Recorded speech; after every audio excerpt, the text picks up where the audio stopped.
Ai, que Hollywood foi dominada pela agenda woke. Todo filme hoje tem que ter gay, sapatão e lacração. Bom era o cinema de antigamente, que não tinha tanta forçação. E é óbvio que muita gente se sinta assim. Por décadas, o LGBT até estava no papel. Ele só não terminava nas telonas. Este é o Sociocrônica, e nós vamos dissecar mais um item da cultura pop.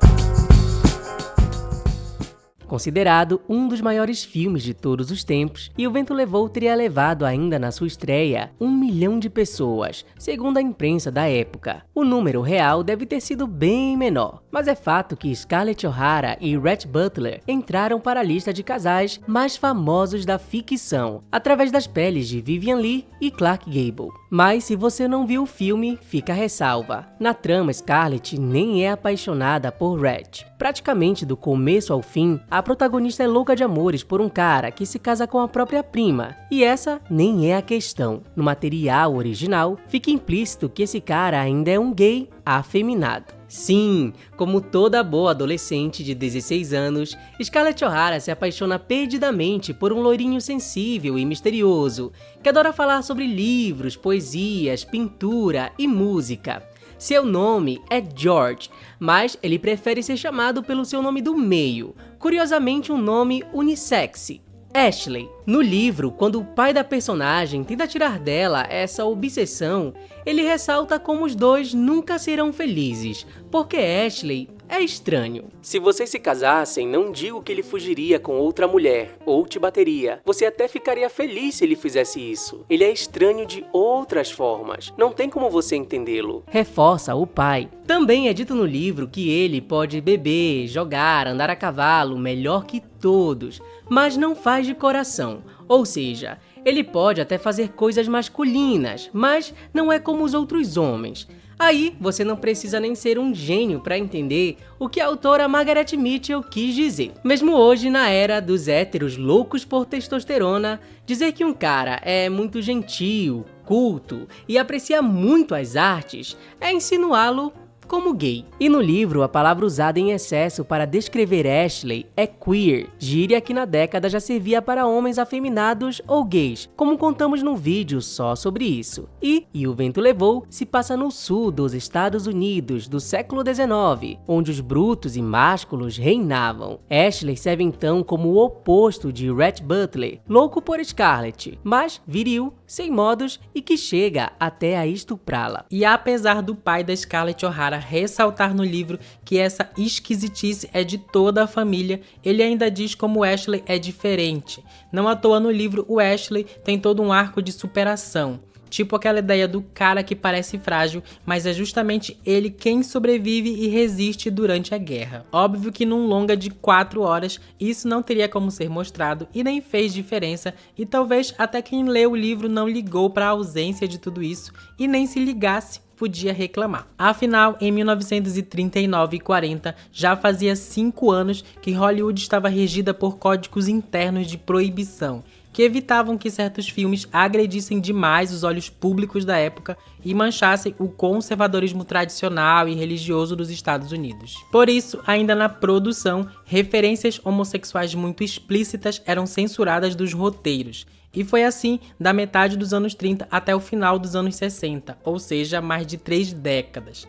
E isso complicou a vida de muito roteirista e deixou muito autor, donos dos textos originais, putíssimo da vida. Truman Capote foi um dos grandes escritores do século passado, assumidamente gay e de língua tão afiada que até ganhou série de TV em 2024. E ele odiou outro clássico de impacto do cinema, Bonequinha de Luxo, de 1961. Segundo a Far Out Magazine, quando perguntado sobre o que tinha de errado com o filme, Capote respondeu: "Meu Deus, simplesmente tudo." Para Capote, Hollywood destruiu a sua protagonista favorita de todos os seus livros. Sim, a icônica Holly Golightly, nas telas interpretada por Audrey Hepburn. Isso porque no livro não existe romance nenhum, sequer existe Paul Varjak, nome do cara com quem Holly termina o filme num longo beijo na chuva. Na obra original, o personagem masculino não tem nome, e ele e Holly são só bons amigos. E adivinha por que eles se dão bem? Sim, ambos são LGBTs.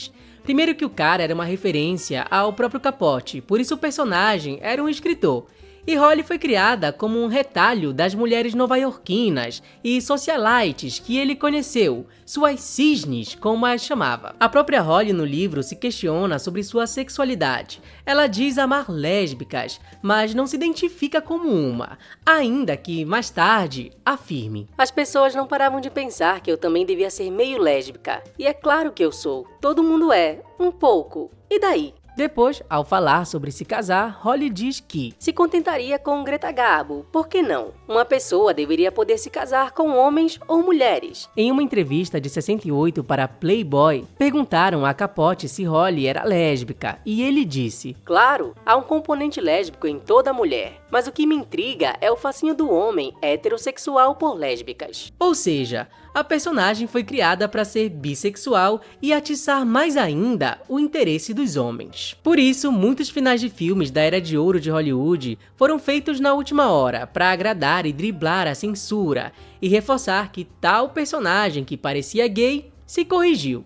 Em Pacto Sinistro, do qual já falamos em outro vídeo, a ideia original de Hitchcock era terminar o filme com a morte do vilão. Segundo a biógrafa do diretor, Charlotte Chandler, a cena final do casal no trem foi para reforçar: olha, o herói de sexualidade suspeita metido com aquele gay era hétero sim, viu? Gato em Teto, de Zinco Quente, de 58, foi o longa de sucesso que firmou Paul Newman como uma estrela, mas o filme foi baseado na peça de mesmo nome do dramaturgo assumidamente gay Tennessee Williams, que abordava a homofobia da época. Em junho de 1957, o produtor do filme, Lawrence Weingarten, teve que afirmar para a revista Variety: nosso maior problema é encontrar um substituto para o viés homossexual na obra, mas sei que conseguiremos. Então aí a gente percebe que o apagamento era até bem exposto, mas vale ressaltar que na época a homossexualidade ainda era crime. Assim, Paul Newman passa o filme inteiro sofrendo pela morte de seu suposto amigo, que na verdade era afim dele, em detrimento da própria esposa com quem ele não andava transando, sendo que essa esposa era ninguém menos que uma Liz Taylor de 26 anos. Na obra original eles sequer se resolvem, mas no filme o casal se beija no quarto e Paul pega um travesseiro, dando um sinal de que sim, agora eles vão fazer um bebê no modo tradicional.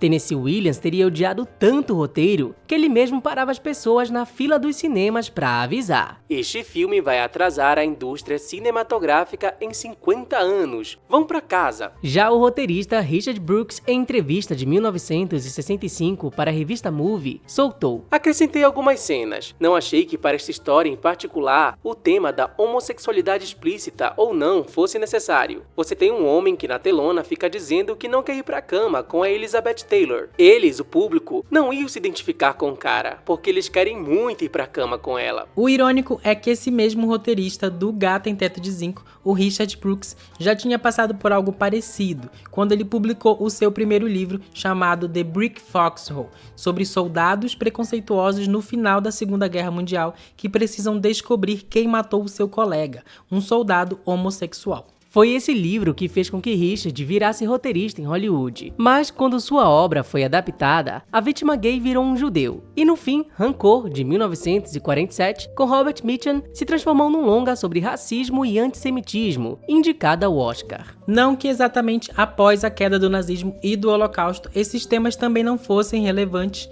mas enquanto o resto do mundo conseguia abordar tudo ao mesmo tempo, Hollywood não se atualizou. Por isso, o cinema hollywoodiano demorou bem mais tempo para abordar essas discussões como homofobia, enquanto o teatro e a literatura já alertavam o que pessoas LGBTs andavam sofrendo na sociedade.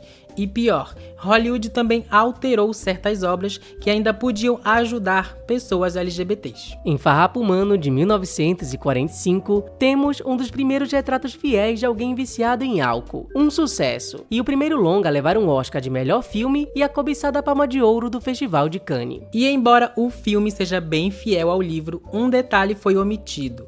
No romance, o protagonista é atormentado por um incidente homossexual vivido na faculdade. Assim, o seu problema com a bebida deriva do fato de ele ser mal resolvido consigo, já que ele tem uma namorada super altruísta que o ama demais. O próprio autor do livro, o Charles R. Jackson, era um cara bissexual que viu no vício em substâncias uma forma de ignorar a sua sexualidade. Ele só foi abraçá-la já nos anos 60. E no filme, óbvio, nada disso é sequer insinuado. Mas também é um erro crer que tudo isso ficou no passado por causa da censura e que a Hollywood atual já cedeu aos LGBTs por causa de Stonewall, do Pink Money ou da agenda woke. Oi sócios, uma pausa rapidinho aí para você deixar o seu like ou para você ripar esse vídeo se você estiver curtindo, isso ajuda bastante o canal a chegar em mais pessoas. E se você gosta desse tipo de conteúdo de cinema ou de Hollywood, cultura LGBT+, considere aí se tornar o nosso apoiador oficial lá no Apoia-se, através da nossa campanha de financiamento coletivo, onde a partir de R$5 você já pode ter o seu nome nos créditos de cada vídeo, ter acesso antecipado aos conteúdos, então considere aí com carinho. Obrigado pela atenção, agora de volta ao vídeo.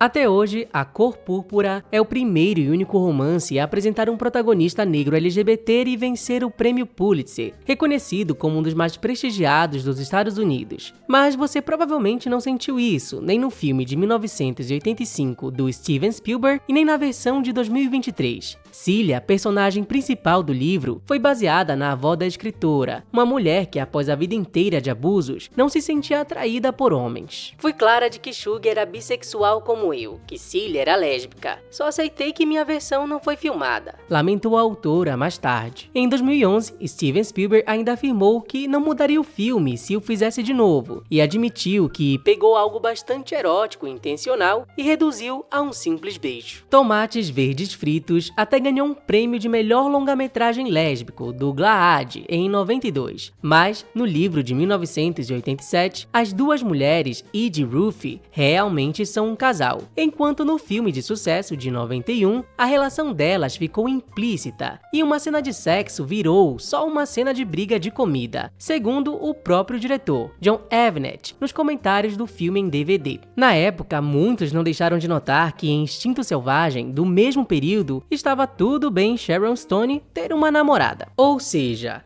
passados mais de 30 anos do fim do código que censurou Hollywood, LGBTs ainda só eram aceitáveis no cinema quando podiam ser vilões, assassinos, pessoas que morrem no final e não pessoas comuns que se amam. Mesmo quando envolve cinebiografias, se o biografado for homossexual, esse lado é convenientemente apagado ou distorcido. Em 2001, uma mente brilhante decidiu contar a história do matemático John Nash, e o filme aborda sua conturbada relação com uma estudante, mas omite muito bem que John dava em cima de qualquer homem que pudesse e foi até preso fazendo banheirão em 1954, segundo sua biógrafa, Sylva Nasar, cujo livro inspirou o filme. Alan Turing, outro matemático, considerado o pai da computação teórica, sequer se casou, mas o filme sobre ele de 2014, Jogo da Imitação, inventa o romance dele com uma mulher que fica com Alan até o fim, e sua homossexualidade ainda é usada como um empecilho na sua vida genial, tornando Alan um excêntrico reservado. Na vida real, Alan até pediu uma moça em casamento, mas ao avisar que era gay, ela acabou esnobando ele. E, ao denunciar um assalto em sua casa, descobriram que ele morava com outro homem, e Alan foi até condenado à castração química, e também, segundo biógrafos, ele não tinha problemas com a sua sexualidade. Mas, nem se a figura fosse a mais gay possível, escapava de ser suavizada. Freddie Mercury que o diga, que teve mais de 10 namorados com registros, nomes e tudo, mas nenhum ganhou a devida menção em Bohemian Rhapsody de 2018, exceto, claro, Gene Hutton, e só porque foi Gene quem cuidou de Fred dos anos 80 até sua morte em 91. Foi difícil de ignorar. Sem falar que já faz quase 20 anos da era dos super-heróis no cinema, e enquanto os quadrinhos são cheios de representatividade, quase nada disso se vê nas telonas. Constantine, Senhor das Galáxias, e Loki ainda parecem bem héteros, mas todos são bissexuais assumidos nos quadrinhos. Em inglês, essa prática tem até nome, straight washing,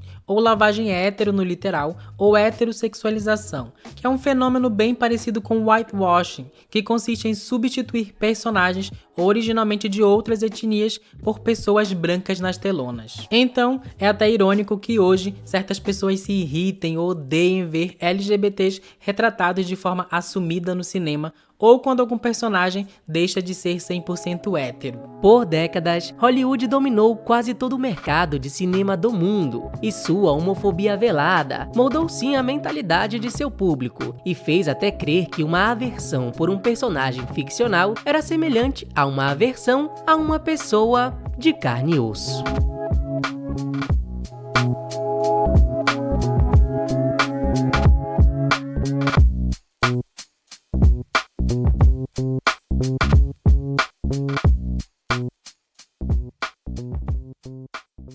Oi, sócios! Muito obrigado se você clicou nesse vídeo, se você teve paciência de assistir tudo isso e chegar aqui nesse finalzinho para ouvir a gente um pouquinho mais. A gente já tem um vídeo mais antigo do canal falando sobre clássicos que já abordavam a homofobia. Lá pro final dos anos 50, início de 60, eles foram ficando um pouco mais ousados em cutucar a censura de Hollywood. Então a gente fala um pouco mais lá do Gato em Teto de Zinco, tem um filme lá também do Marlon Brando com Alice Taylor. Se você ainda não viu, fica aí essa dica de vídeo. É por isso que a gente sempre gosta de trazer esse tipo de conteúdo aqui pro canal, porque realmente essa Hollywood da Era de Ouro apagou totalmente os LGBTs, ou pelo menos tentou, né? Então a gente sempre tá dissecando algum clássico que tem sim um viés LGBT, às vezes suavizado, às vezes oculto, ou que estava originalmente na obra, ou que foi lá deturpado, porque Hollywood não só controlava a sexualidade dos atores, mas também, por causa do Código Reis, da censura, controlava os temas, alterava obras. Então é importante sim lembrar de tudo isso, porque tudo isso de certa forma influenciou até a mentalidade de quem gosta desse tipo de cinema, né? Então é sempre bom ressaltar e cutucar sim. Então vamos deixar várias dicas de vídeos antigos aqui do canal, se você ainda não assistiu. Temos o vídeo sobre a Guilda, sobre Ben-Hur, sobre o Pacto Sinistro, que é mais recente. Temos também um vídeo sobre Sylvia Scarlett, de 1935, que é um filme até bem mais polêmico, que fala sobre gênero fluido. Então se você ainda não viu, vai ficar aqui embaixo na descrição, ou procurei pelo canal também. E antes de ir embora, sócios, vamos lá para nossa brincadeirinha de cada final de vídeo, que é a nossa frase de engajamento, que é para você que quer comentar aqui e não sabe o que comentar ou nunca comentou aqui no Sociocrônica. Vamos lá, a nossa frase de hoje vai ser: será que ele é? Em referência, né, na época, como eles deixavam tudo muito dúbio, as pessoas deviam ficar ali também na dúvida, né? Será que realmente é o que eu tô vendo ou não? Então comente aí, será que ele é? E vale ressaltar, se você quiser ajudar o canal de outra forma, lembrando sempre do nosso Pix, do nosso Apoia-se, do Seja Membro aqui do canal e do botão Valeu! Muito obrigado pela companhia de vocês, obrigado por fazerem o Sociocrônica possível. E até o próximo vídeo. Tchau!